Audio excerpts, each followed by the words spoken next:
So inyong napanood mga kapolitika itong video na kung saan ay kuha noong 2018. So malaki daw ang tsansa na mangyayari uli ito sa panahon ni Atisa Manalo dito sa kanyang magiging laban or arrival dito sa Bangkok Airport sa November 2. Dahil ilang tulog na lang ay lilipad na ang eroplanong sasakyan ni Atisa Manalo dito sa Thailand para sa kanyang maging laban sa Miss Universe 2025. So ang video na kung saan is kuha nung time ni Catriona Gray noong 2018 na kung saan is may hawak na flag ang mga Pilipino doon at kinantahan nila itong si Catriona Gray. So uulitin daw nila ito ngayon sa time ni Atisa dahil kung makikita, mapapanood, mababasa nyo dito sa social media, lahat ngayon ng mga pageant supporters ay doon na nakatutok ang kanilang mga atensyon sa magiging laban ni Atisa Manalo sa Miss Universe 2025. Kung kaya, hindi rin talaga mapipigilan na kung saan ay very excited mga kapolitika ang mga supporters at mga tagahanga ni Atisa sa kanyang magiging laban dito sa nasabing kompetisyon.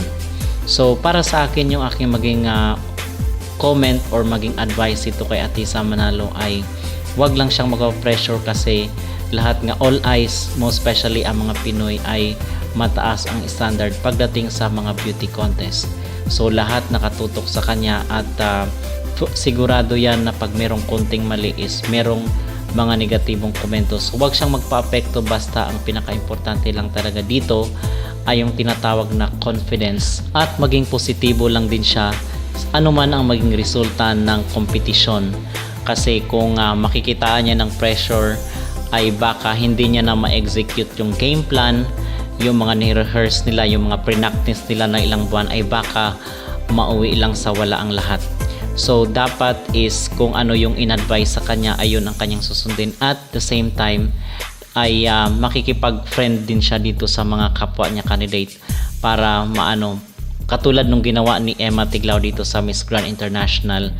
At yung of course yung mga Thai, kinakailangan na makuha niya rin ang loob ng mga Thai dahil aside sa mga Pinoy ay sila yung mag-cheer sa kanya doon sa stage dito pag dating sa rampahan. Okay, so maging positibo lang siya at kinakailangan na ma-execute yung game plan mga kapolitika dahil yun ang pinaka-importante na kung saan ay hindi ma-mental block itong si Atisa. But we are confident and we are hopeful. Malaki ang ating trust at tiwala dito kay Atisa dahil ilang beses na siyang nag-compete sa international stage. So kumbaga ito yung kanyang advantage at yung tinatawag na maturity. Okay, most especially ang kanyang huwag kakaligtaan kung siya man ipapasok sa top 5 ay yung tinatawag na question and answer portion ang isa sa mga dapat na paghandaan ni Atisa. Okay? So yun mga kapolitika, at sa mga kababayan natin na andyan sa Thailand ay suportahan po natin itong si Atisa Manalo sa kanyang pre-arrival dito sa November 2, 6 AM lilipad ang eroplanong sasakyan ni Atisa papunta dito sa Bangkok sa Thailand, and I hope na magkikita rin sila ni Emma Tiglao, ang Miss Grand 2025. So mga kapolitika, ano po ang inyong maging mensahe dito kay Atisa Manalo bago ang kanyang paglipad, dahil excited ang lahat dito sa kanyang laban sa Miss Universe 2025. Ano po ang inyong maging mensahe para sa kanya bago ang kanyang flight doon papunta sa Bangkok?